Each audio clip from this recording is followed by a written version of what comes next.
Good. You guys almost excited for summer? Yeah. Almost there? Almost there. All right. So today I want to talk about growth mindset and my story and where it's gotten me today. First, I want to give you my definition of a growth mindset. There's many definitions for a growth mindset, but mine in particular is a person who is not afraid to fail and endure many obstacles and is not afraid to think big critically, not afraid to make decisions that will help them in the future even though they may be hard now. So my definition of a growth mindset is a person who's not afraid to fail. So my journey begins back in 7th grade here at Mineola Middle School. I was a student. I, however, struggled a lot academically, socially, athletically even, and little did I know that year would transform me into the individual I am today. In 7th grade, I had about a 79 average overall, and not saying that's bad, that was a stepping stone. That was a benchmark for me. And that whole year, I worked hard. I was motivated by my wonderful teachers, Mrs. Machin and Miss Oleski, and Miss Machin always told me, never give up, things are going to be tough, but you're going to get through it. One quote she shared with me in particular was, effort fully releases its reward after a person refuses to quit. That quote solidified a belief in me to never give up and to always follow your dreams. That included things such as passing the next test, doing better in baseball, little things like that. So the whole 7th grade was spent about improvement and overall like finding who I was as a person. And because of Miss Machin and Miss Oleski, I was able to find who I was in the 7th grade. I started to be happier, make more friends, improve academically, improve athletically, and overall, I was a better person just because of the kind words and inspiration that was instilled in me. And that goes miles. That's unspoken of. A teacher like that goes above and beyond to ensure the happiness of a student. And I couldn't be more grateful. So as my journey goes on in the 8th grade at Mineola High School, I was new. I was afraid. I didn't know what to expect. And I still struggled a little bit academically. I was in the 8th grade taking on a Regents level class, Algebra 1, and it was tough. I failed over and over again. I think I passed about 2 tests that year. I failed my midterm, but that whole year I had the will and motivation to pass that Regents. I knew I was going to pass that Regents no matter what. Goes back to that email, goes back to me going to extra help every day. Yes, I went to extra help every single day because I did not want to fail. I never gave up when things were hard, and I think that's really important. If you really want something in life, you have to go out there and get it. It's not going to come to you, and that's really what it really comes down to, having grit and a growth mindset. You're not afraid to go above and beyond. So eventually, my efforts paid off. At the end of 8th grade, I passed my Algebra 1 Regents with a 66, and I was very proud of that score, to be honest with you. It may have not been a high number, but it shows me success isn't about how far you got, but the distance you traveled from where you first began. Getting 40s on test to passing. It's a stepping stone. It's a process you have to trust. So the 8th grade was good because I had my values instilled in me from the 7th grade. Miss Machin inspired me to push through my struggles. 8th grade ended up being a great year as my GPA went up. I was on the honor roll for all 4 quarters, but I still wanted to keep going. I wasn't done yet. So my freshman year at Mineola High School begins, and I'd say this year was definitely one of the toughest for me, both academically and on an athletic standpoint.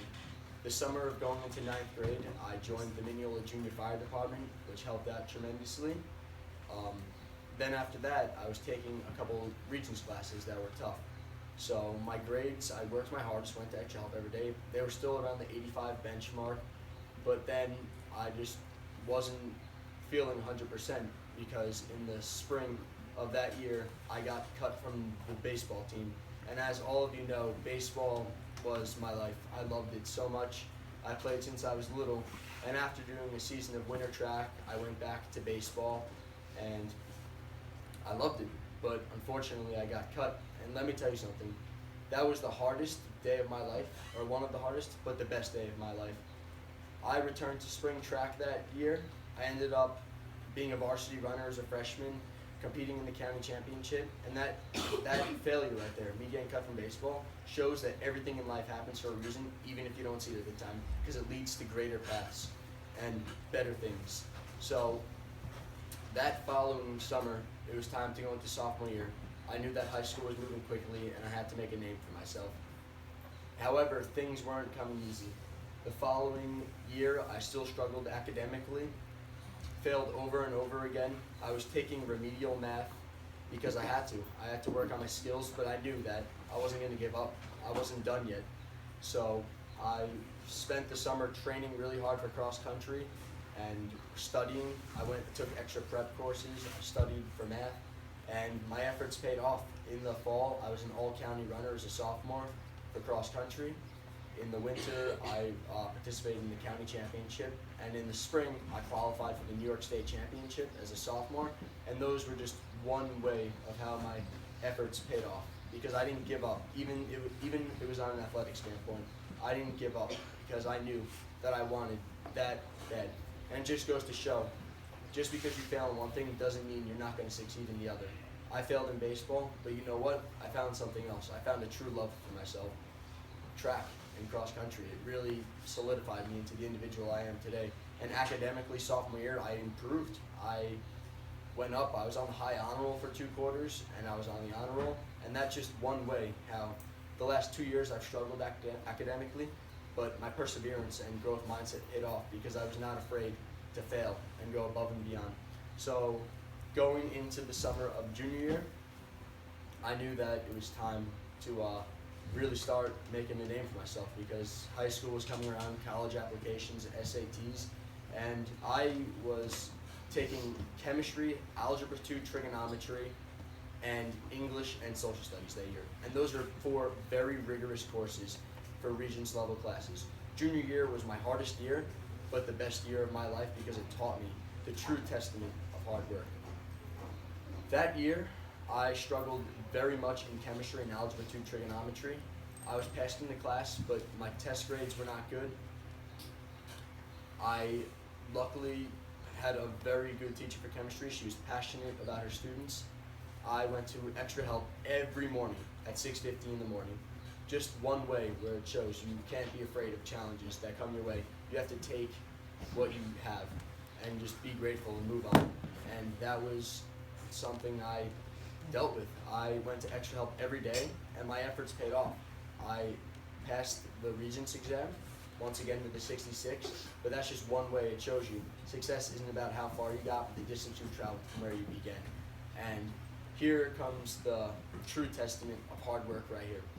I took my Algebra 2 Trig Regents on June 13th, I remember the date, June 13th, 2016. I failed that Regents with a 41. This was all-time low for me.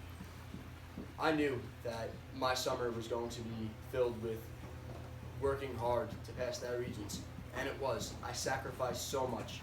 There's a running camp I usually go to, upstate New York, and the makeup for the Regents was during that week. However, I spent my 3 days a week studying Algebra 2 Trig, taking driver's ed, and working as a camp counselor. And it was just a lot. There was a lot of stress, a lot of work, but it really showed me what it means to work hard and chase after your dreams. However, here's where it gets interesting. My efforts did not pay off. I failed with a 64. However, I did not let this bring me down.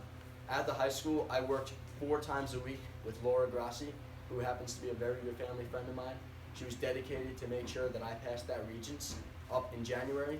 And in January of this year, I passed my Regents with an 85. And that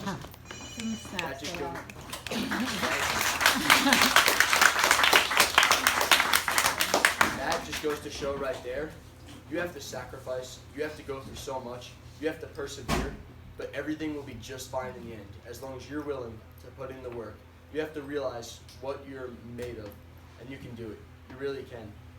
And senior year was really the year where it all came together for me.